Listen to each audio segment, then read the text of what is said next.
Hey, Isabella. Why didn't you come to the lunch gathering today? Your sister-in-law invited you. I can't believe you turned me down. Oh, hello, Denise. I'm sorry I can't attend your lunch gathering. I have work during the day on weekdays, so I can't attend. I told you this before many times. Well, I told you to take time off work and join us. I've been telling you for a long time too, haven't I? I can't take time off so easily. Why not? What do you mean, why not? It's a job. I get paid and I have responsibilities. I can't just take a day off because I'm going to lunch with my sister-in-law. Don't you understand that's not a good reason to miss work? The job you're doing is probably some trivial work, right? Aren't you working at the bread factory? I'm sure it wouldn't make much difference if you weren't there. My lunch gatherings are worth 100 times more than going to such a low-class job. Anyone with a bit of intelligence would understand that attending the lunch gathering is a much better choice. Really? After all, wives of the presidents of very famous companies, or the daughters of very prestigious families are joining my lunch gathering. A loser like you who works for a bread factory should feel grateful just to breathe the same air with us. It's a noble gathering, you know. I see. Gathering such wealthy individuals for a lunch? It's something only I, the wife of a Kingston Grand Hotel executive, can pull off. As your sister-in-law, I'm doing you a favor by inviting a loser like you. Refusing that? What kind of attitude is that? I don't have any particular attitude. Oh, I see. Poor people like you must be jealous. Am I right? I'm not jealous. It's out of pity. You don't need to invite me anymore. If it's a weekday lunch gathering, I'll never be able to go in the future. Declining every time. And enduring sarcastic remarks afterward is quite a hassle. Wow! Who do you think you are? Or maybe... Is that what it is? Oh, how silly of me. I'm so used to my lavish life because of my rich husband. I can't fathom the circumstances of a low-class factory worker. So, forgive me, okay? What are you trying to say? Just say it. Well then, I'll say it. You are so poor that you can't even pay for a lunch at hotel. You can't make ends meet without both spouses working, right? I'm so sorry. I see. What's so funny about it? In this day and age, it's not that uncommon, is it? Hey, don't get me wrong. I'm not saying that it's a bad thing. In poor households, with the recent high cost of living, it's challenging to make ends meet without both spouses working, right? But for you, my brother's wife, not having money for lunch is truly pathetic. My father is the president and my mother has never done household chores.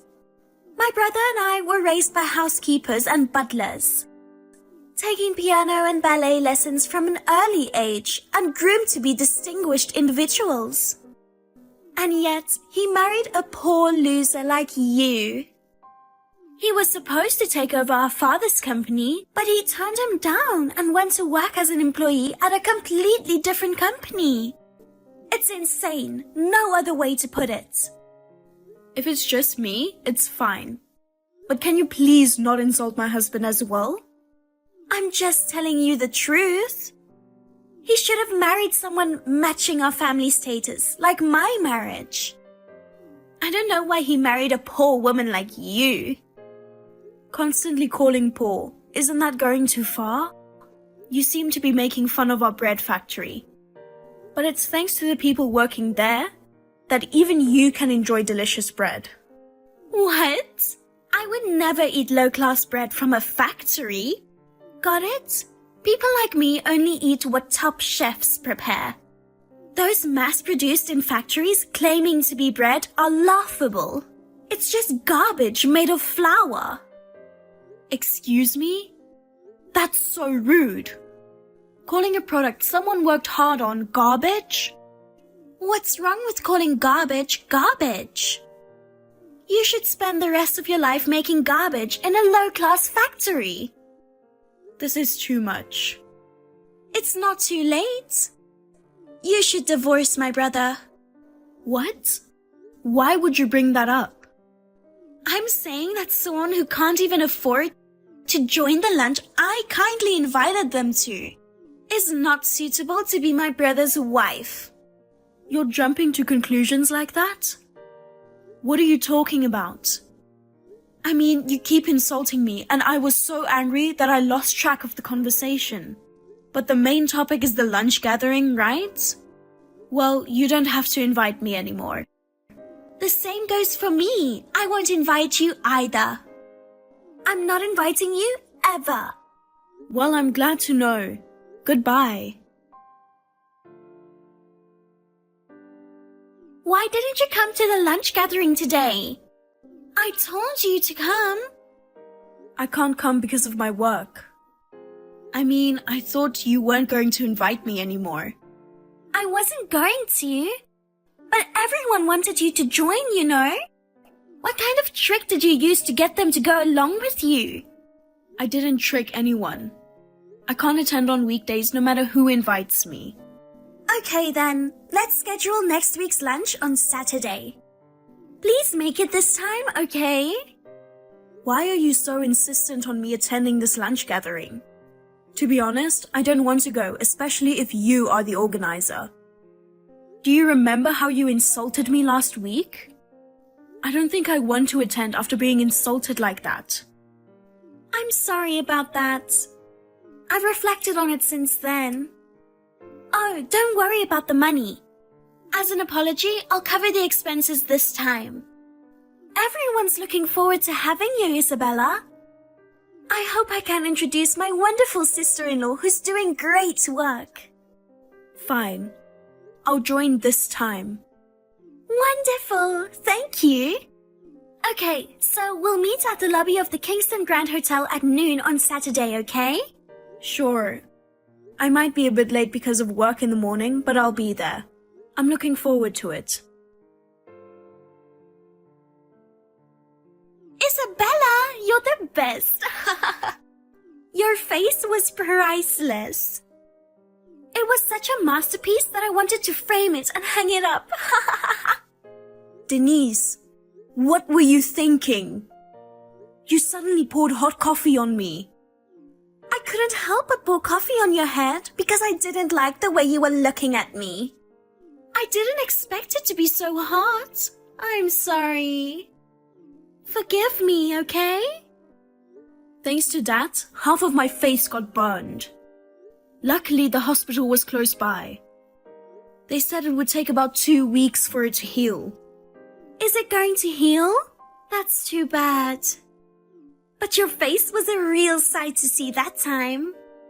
Half of your face was red and swollen, and your face was ugly as an ogre. If my brother sees that ugly face, he might consider divorcing you, don't you think? That won't happen. My husband was rushed to the hospital. He's very worried about me. He'll charge you for the medical expenses. And the cleaning cost of my suit. Oh, speaking of which, you are wearing an expensive-looking suit despite being poor. I wonder if you were trying to match the class of the Kingston Grand Hotel. Poor thing, it ruined by the coffee. What's so funny? I don't understand what's so funny in this situation. There's nothing more entertaining than this in the world. Sipping coffee while enjoying your ugly burn face? Along with the Kingston Grand Hotel's famous French toast? It was truly the best. It was the most exciting lunch I've ever had. I can't believe you. So the apology for the previous insults was also a lie, wasn't it? Was it your intention to invite me over and pour coffee on me? In front of various major company presidents' wives? That's right. It was so easy to trick you. What a foolish woman. I need to properly discipline the low-class bread factory worker who dared to think she could join such a noble gathering. I wish I could have shared this joy with all my wealthy friends. But everyone suddenly left, saying they had something to do. That's my only regret. Something to do? Yeah, it's not usually like that. But wealthy people are busy. They have things to do that you can't even imagine. They came to visit me at the hospital until a little while ago. What? They apologized for your outrageous actions to me. They apologized on your behalf. What do you mean? They apologized for not seeing through your true nature and inviting me to lunch themselves. They all apologized politely, but it's not their fault at all. Why would the president's wives apologize to a loser like you? You're threatening everyone, aren't you? Excuse me? Or did you try to act as a poor victim to trick everyone into being on your side? Well, I know poor losers like you are good at that kind of tactic. In the world of wealthy people, there's no place for sly individuals trying to deceive others. That's why people like them get easily fooled. You still don't get it? About what? If you're up for it, fine. I'll pay for your treatments or whatever. After all, my husband is an executive at Kingston Grand Hotel. We have more than enough money. It's a shame to give it to a poor guy like you. But considering it as payment for witnessing the entertaining scene of a loser getting her face burned, it's quite cheap. Can you afford it? Of course. I can afford it. Well then, I'll charge you without hesitation. Also, I'll be discontinuing our partnership. Huh? Hey, Isabella! What's wrong? What's wrong? Everything is wrong. What did you say to the president of Kingston Grand Hotel? My husband says he's going to be fired because of me. He's very angry and says he's divorcing me. Oh, so he's getting fired after all?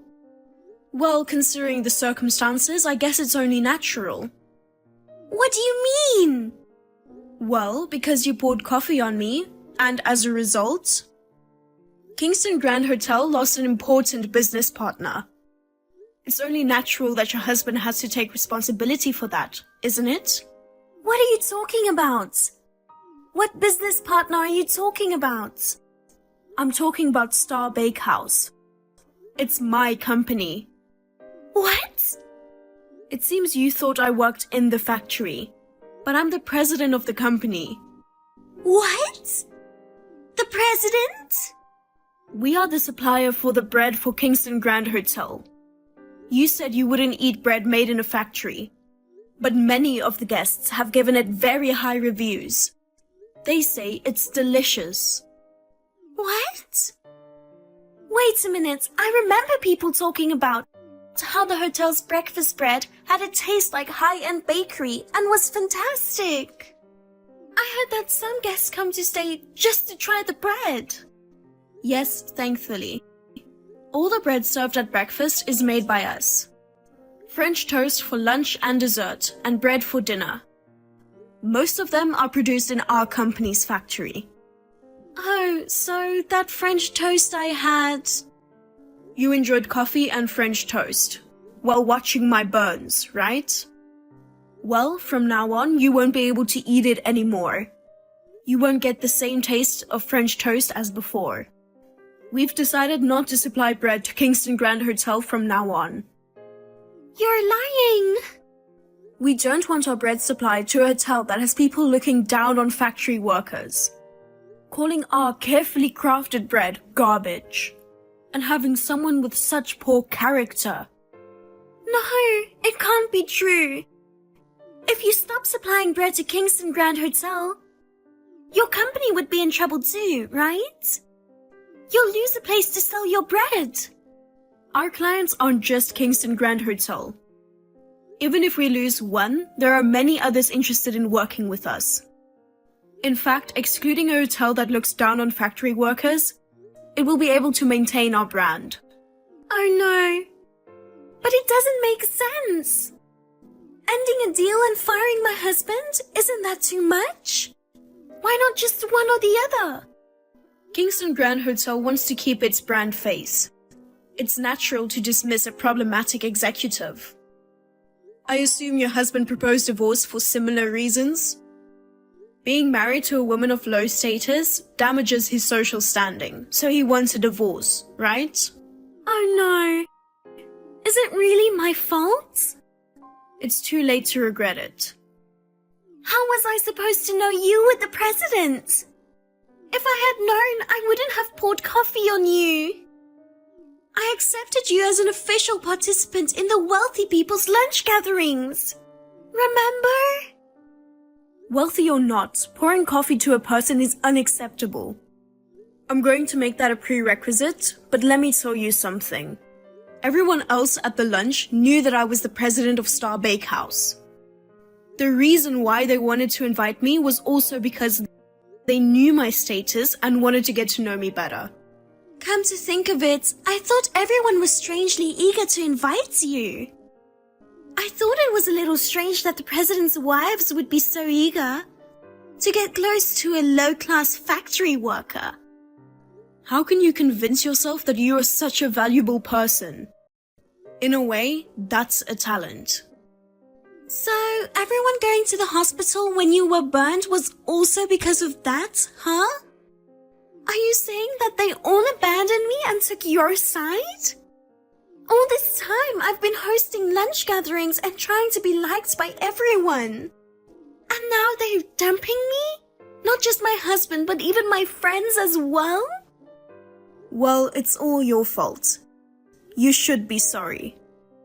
Then I don't have a choice. I'm going to your house now. What? In that case, I won't be satisfied without revenge against you. If you and my brother aren't divorced yet, I'll barge into your house and mess things up. I'll call the police. Even if you say so, what about my brother? What? He's my brother. I'm sure he'll stand by me. He's probably under a lot of stress because of you who made his marriage difficult. If I went to your house and explained to him, he would divorce you and go back to our parents' house with me and live a splendid life that matches his family's status. Are you an idiot? What? Do you know why my husband didn't inherit your father's company? Because of the high-status family, the dignity and manners. From a young age, he was forced into a constrained life by his parents and sister. He felt suppressed, experiencing significant stress. What? After getting married and starting a family, he finally became free. I don't think he'd easily give up on his current life. My husband and I are both working hard at the jobs we want to do. We are satisfied with our daily lives. We don't want that to be disrupted. If you barge into the house, we'll just kick you out. I wouldn't hesitate to call the police too. What? Don't exaggerate. I'm your sister-in-law, remember? If you don't like it, don't come to my house. Oh, by the way, the medical expenses for the burn and the cleaning cost for the suit haven't been paid yet. Please settle it by tomorrow. You can afford it, right? Good luck.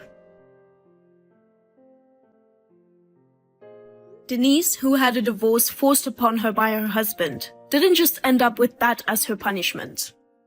When I had coffee poured on me, those present were the wives of the presidents of Kingston Grand Hotel's business partners. From there, the story spread to the presidents of various companies, leading to the end of contract of not only the bread, but also contracts involving furniture, facilities, amenities, and more. The hotel was in a really difficult situation, as the demand for an explanation grew louder and louder. In the end, it seems that the hotel decided to claim damages from Denise. Unable to rely on her ex-husband or her brother, Denise ran back to her parents' house. She humbled herself before her father borrowed money and paid the compensation. Now, she is said to be working tirelessly day and night to repay the enormous debts. The other day, I happened to see her in the town. She looked haggard, with no traces of her former self, completely worn out. On the other hand, I have fully recovered from the burn and I'm working hard. I am enjoying my life with my husband, and I have become friends with the wife of the president of the company who I met through the incident. And we have lunch gatherings from time to time.